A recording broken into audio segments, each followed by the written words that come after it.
Next, we're going to hear from Damu Smith with Greenpeace. Damu. Good morning, everybody. How's everybody doing? We're here today to send a message to the nation and throughout the world that we, the people of the planet, in every country on this planet, would not tolerate people in leadership and people in power who are going to poison us against our will. We will not tolerate that. Damu Amiri Imara Leroy Wesley Smith, a name both known and unknown, a name that should consistently be uplifted and always remembered, a name belonging to a man who was full of love and loved by many, an incredible father, a beloved son, brother, uncle, nephew, cousin, and comrade. As a peace and justice activist, he fought against many things such as police brutality and anti-black racism, war, the apartheid regime in South Africa, and various forms of oppression around the world.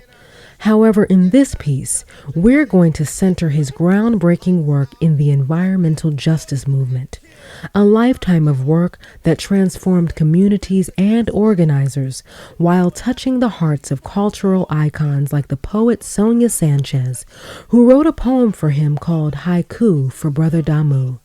In her 2010 book, Morning Haiku, Sanchez wrote, "You pointed out lewd waters mad with toxic wounds. You world traveler, mixing language and touch. We see your hands bandaging disciples of peace, humming this earth back to sanity. Silk-toned, dapper black man smiling." I remember when he was in elementary school, he would get some of his friends together, as well as our youngest brother, Leslie, and have them involved in educational activities or science, like science.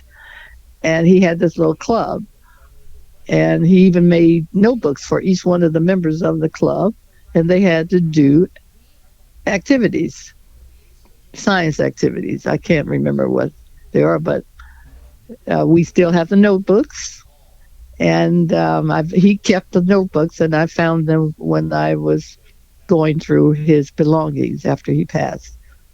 So it was at a very early age that he was organizing and interested in different things. He was a very good student. He loved school, and he, again, like I said, he was a good student, and he was a hard worker. And what we know we've got to do, we've got to organize across racial lines, across gender lines, across age lines, across regional lines, to form a united movement for environmental protection. My name is Rick Hind. I live in Washington, D.C. I used to be the legislative director of Greenpeace USA, which I started at Greenpeace formally in 1991. We will continue to be in solidarity with the people of Mossville and all of the communities in the Calcasieu Parish and state of Louisiana. We now want to bring up Rick Hind, who is our national legislative director for the Greenpeace Toxics Campaign. We're talking more about the POPs treaty.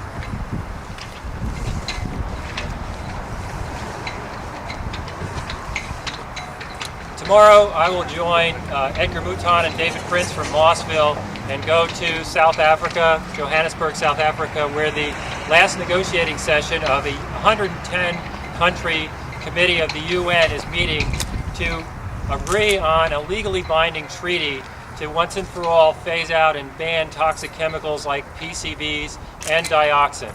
Unfortunately, the United States government, in the last several meetings, some of which people from Mossville attended, witnessed the U.S. government opposing the elimination of dioxin. I submit, and we at Greenpeace believe, the reason for that is money. first meeting Damu, I thought, and for a long time after, I thought he was from New York, because he was definitely driven. He was, so on. One of the things that I learned from him was how he mentored people so well. Every intern that he had and every staff assistant and campaigner he worked with, he provided a role model. The very first time I met Baba Damu was in Detroit. We were at this Middle Eastern restaurant. I think it was called Lashish.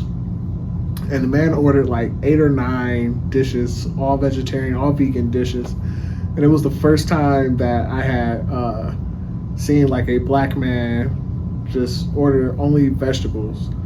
And, I said something to him to the effect of like, "Are you going to eat all of that?" And my mom quickly jumped to chastise me. And Baba Damu told her, "No, that's all right." And then he explained to me his lifestyle, and that changed my life. I like to think that I model myself in the same way that Baba Damu could command a room and really picked up on the value of being able to connect with people on a personal and emotional level. He helped me see that environmental justice was the meta level or form of oppression that was impacting our community, that everything is within the realm, or all the oppression that we face was in the realm of environmental justice. When we were on the toxic tours, like the celebrity tour and others, Damu was really, I guess, receiving the benefit of all of his hard work, where he had actually organized individuals and groups together. How many of y'all in this room have been in a situation where there's been a chemical accident in your community? Raise your hand. There your hand almost. How many of you all have actually experienced it in terms of you breathed the chemicals that came out when it happened? Raise your hand. How many of you all have experienced an explosion from a plant near you? Raise your hand. How many of you all have experienced a traffic accident involving hazardous chemicals? Raise your hand. How many of you all have experienced an accident on the Mississippi River or another waterway involving hazardous chemicals? Raise your hand. Well, I guess I can just keep on asking questions. He had made close friends and established trust that like no other, and it was all him. It wasn't Greenpeace. I mean, in fact, Greenpeace would have been standoffish or not trusting, just because far away, big organization. What are they going to just use us to get headlines? Something like that.